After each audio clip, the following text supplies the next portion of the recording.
mga kaisda, ito pala yung isda nating sibuklan. Napakita ko na din ito sa first bid natin. Ito po siya. Drop cook po ata siya ngayon. Pero parang wala naman siyang stretch markings eh. Pasensya na sa ilaw, cellphone na siyang gamit. Kung hindi pa tayo nakabili ng ilaw talaga yan. Yan, ganda na yan. Ito baka ilalagay ko sa isa.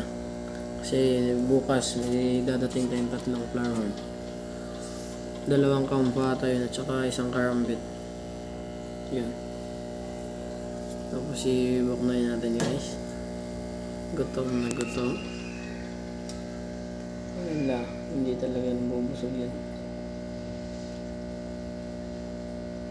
Yan, meron tayo pakain ng nakaperko pellets.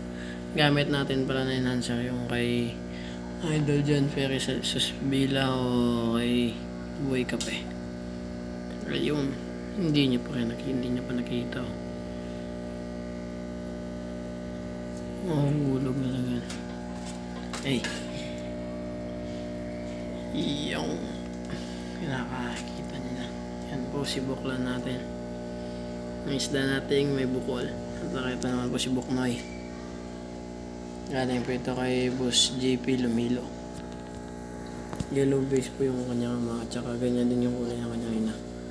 Nalimutan ko lang yung strain nito. Pero kampa din to eh. KZZ ata.